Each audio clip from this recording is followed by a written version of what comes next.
incredible. One more time for the sponsors, distinguished guests, all of you making your way to Mesa. Thank you very much.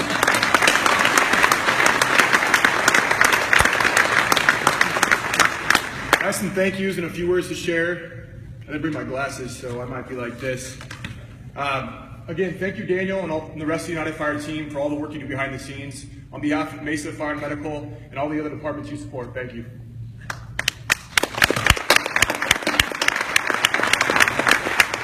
To my captain, Mike Castillo. I appreciate your positive outlook and dedication to your crew, the profession, and the rest of the city. You are a true professional and a role model for all firefighters, young and old. I appreciate your patience, perspective, and enthusiasm, even at 3 in the morning. Thanks to you and all my brothers at Station 201, this last year has been one of the most challenging, yet most rewarding times of my life.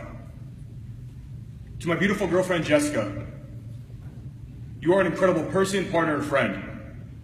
Thank you for greeting me every single day with a smile. Your outlook and attitude is contagious, and I'm certain I would not be standing here if it weren't for all the light you bring along with that smile.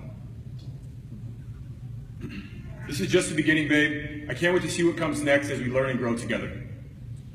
To my amazing mother, who made the trip down from Iowa, I can't put into words the value you brought to the world, not just for me and the rest of the family, but to perfect strangers and animals in the streets. You're the hardest working, most caring and loyal person I've ever known. As a kid, I took all your sacrifices for granted. Over the years, I've come to realize that all those selfless sacrifices were to help other people. And because of you, I'm dedicated to serving those less fortunate than me. You built an incredible legacy, and the tears and trials along the way were overpowered by your compassion, your laugh, and your love for living a life for others. I love you, Mom. Thank you so much. To all my firefighter brothers and sisters here today, thank you. Thank you for the commitment to your community, country, and self. I'm honored and humbled to even be considered for this award.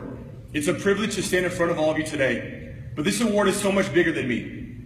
As the anniversary of 9/11 approaches, I had to stop and think about the firefighters and patriots, many just like each of you, who paved the path, making the ultimate sacrifice, paving the road for all of us here today. In June, just a couple months back, I was finally able to visit New York City. How humbling to visit the city that changed the course of my life. I was sitting in Miss Freakin's 7th grade reading class on the morning of 9/11, unsure of what that day meant. Soon it became clear that I'd be a Marine and a firefighter, and that September day in New York City started it all. Through all the evil felt that morning, stories of hope still shine through. Stories of heroism and selfless sacrifice. Stories of bravery in the face of near certain death to help complete strangers. One such story lives on in the legacy of a man named Patrick Brown. Captain Brown and 11 others from his crew were some of the first responders to the attacks at the World Trade Center. These firefighters are credited with safely evacuating thousands of people from the Twin Towers. It is believed that Captain Brown and his crew were on the 40th floor in the process of evacuating dozens more when the North Tower fell, killing them all. Patrick Brown was a champion Golden Gloves boxer. He loved martial arts and volunteered in his free time. He had a degree in psychology and was a highly decorated Marine combat veteran who served in Vietnam. In December of 1977, Patrick began his legendary career as a New York City firefighter.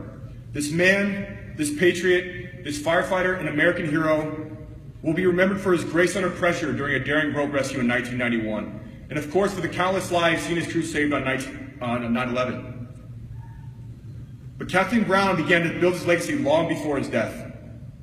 Patty Brown is remembered as a devoted friend, a dedicated firefighter, a warrior, and as someone who made a difference. I encourage you to read more about Patty Brown. Read about a legend who is respected and loved, not only because of the way he died, but because of the way he lived. Because of the difference he made both in and out of uniform. This got me thinking, what will I be remembered for? What will my legacy be? Now I pose the same question to all of you. What will you be remembered for? See, my favorite times when I'm surrounded by those working hard to better themselves and the world around them. Today, right now, as I stand in front of all of you, I know I'm in good hands.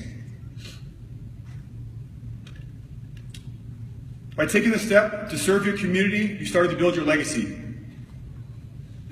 You've made the choice to attend the state fire school and perfect your craft. You are the champion of your community, the profession, and our country, and with that you've gained a great deal of power. But do not become complacent. See, in our line of work, as in life, the job is never done. I challenge you to use your power as a force for good, even when you don't have to, even when no one is looking, on shift or off. First, take care of yourself and family, but never forget that each of us holds the power to pick someone up when they're down. I'd like to close with a quote from a psychologist by the name of Dr. John Bonnell. John writes, "So much sadness exists in the world that we are all under obligation to contribute as much joy as lies within our powers. Each of you has the power to make a difference. What are you going to do with it? What will your legacy be?" Thank you for your time, service, and attention. I'm honored to accept this award, and I'm committed to honoring the values it represents. Thank you.